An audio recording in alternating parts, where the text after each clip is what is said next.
Hey girl, hey. So let me just start here. When people ask me how I started losing weight and getting my rhythm back and feeling like myself again, they usually expect me to say like it was my meal plan or my gym schedule. But that's not what changed it for me. It wasn't. It was my mindset. It was the practice of mindfulness. Yes, yes. And I'm not talking about the fancy sit on the cushion type, which is nothing wrong with that. But I'm talking about like real life mindfulness, like learning how to pause before I grab that stress snack, okay? Or recognizing how certain emotions made me want to shut down and not move, right?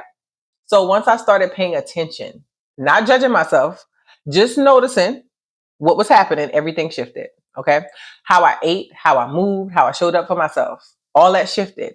So if you've been struggling with consistency or motivation or your weight just won't move no matter what you do, I want to show you a different way. Okay. We're going to talk about mindset and a mindset shift that helped me stop starting over. And I was able to start building something real practical without any anxiety. If that sounds good to you, let's get into it, sis. Okay.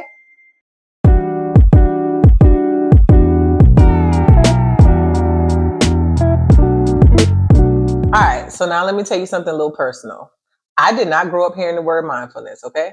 But I did grow up watching it in motion because my grandma, long live the queen, Queenie B. Wilson, and if you knew her well enough, then you knew her by Miss Flossie. She would say, mind what you say now, mind would come out your mouth. And she had this real strong Geechee accent, way stronger than mine. And back then, I didn't realize it, but she was teaching me how to be mindful, how to be intentional with my words, my energy, and the way I was moving through the world. She also had this saying, every frog a praise your own pond. And the translation to that was let people live and celebrate how they live. Stay in your lane. Be present in your own space. Don't get caught up trying to jump into somebody else's rhythm and what they're doing. And that stuck with me. So even now as an adult, I realize like so much of what she lived out loud, that's what we now call mindfulness. She just didn't need a wellness podcast to teach it. She was the podcast. She was the guy, the OG, triple OG.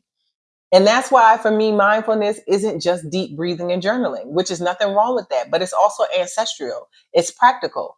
And it's absolutely powerful when you're trying to change how you eat, how you move, and how you live. And you know what else I realized? Practicing mindfulness didn't just change how I showed up for me. It changed how I show up for my family. I feel like I'm a better mama because of it, because I parent differently now. I pay attention to each of our boys as individual people, like how they process things, what shuts them down, what makes them feel seen. Because what embarrasses me, it may not phase them. And what frustrates them may not even be in my mindset. Like, I don't even know, right? Because they're not many versions of me or their dad. They are whole humans growing. So being mindful has helped me to give them space to feel what they feel respectfully and learn how to name it and talk about it and move through it. It's how we teach them emotional regulation without calling it that, right? Because we journal, we talk, and we even let them know that therapy is an option if they need somebody besides us. Because this world is a lot, y'all, and they deserve those tools earlier and not later. And the same goes for how I eat now. Being mindful helped me stop following food rules and start listening to my body. Like, what do I actually need right now? Right now, right? So some mornings I wake up and I am not hungry. So I don't force it. I don't have a full breakfast just because it's breakfast time. I drink my water, I sip my coffee, I literally check in with myself. And then there are other days that I know I got a class to teach or something that's going to pull a lot of energy from me. So I eat accordingly. So I have more carbs if I need it or something lighter if I don't. And it's no guilt to it. It's just pure awareness. Even the seasons too, they affect what I eat. The summertime, I'm doing fresh fruits, salads, like grilling, that jazz. And then in fall and winter, you're going to find me doing more roasting and steaming and soups and cozying up warm foods. That's mindfulness too, you know. That's listening, it's honoring, and it's adjusting with love. Okay, so I hope you're open to this. I want to offer you something simple, something that I come back to when I feel like I'm every which way and nowhere at the same time. You know that be happening, right? It's a practice. I call it the 60-second reset, and I promise you it's as gentle as it sounds. So here's what you could do. Grab your phone, set a timer for 60 seconds, and sit wherever you are. You do not need a fancy setup, okay?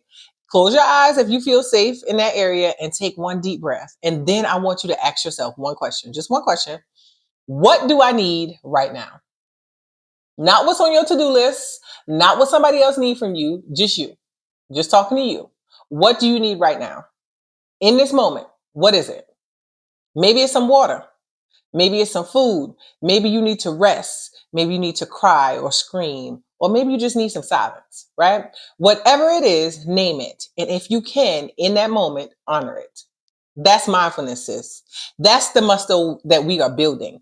And the more that you practice this, asking yourself that question, I promise you, sis, the more that you're going to learn how to show up with intention and not obligation.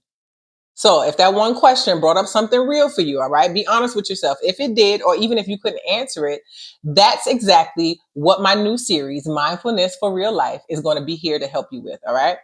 It's a 4-week journey, just 4 weeks, and I'm leading it live. We're going to meet once a week on Zoom where we're going to reset, we're going to breathe, we're going to reconnect with ourselves, and I'll be there educating you with practical tools. And all of this is happening without pressure or performance. Okay.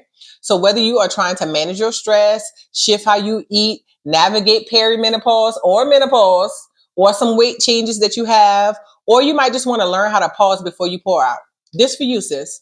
This is a space to meet yourself with compassion and not criticism, okay? So I have an early bird option if you want to join us, and a VIP tier if you want a little bit more support. I have the link in the description for the full details. And we do get started on May 29th, and I love to have you there, okay? Because you deserve a rhythm that makes sense for your real life, for real, for real. So let's build it together. Why not? And if this conversation hit home for you, don't keep it to yourself. Don't do that. Drop me a comment. Let me know what resonated, and hit subscribe so you don't miss what's next. Okay. Because this is just the beginning of how we're building wellness that works for your real life. Until the next time, have an amazing day of purpose on purpose. Peace out.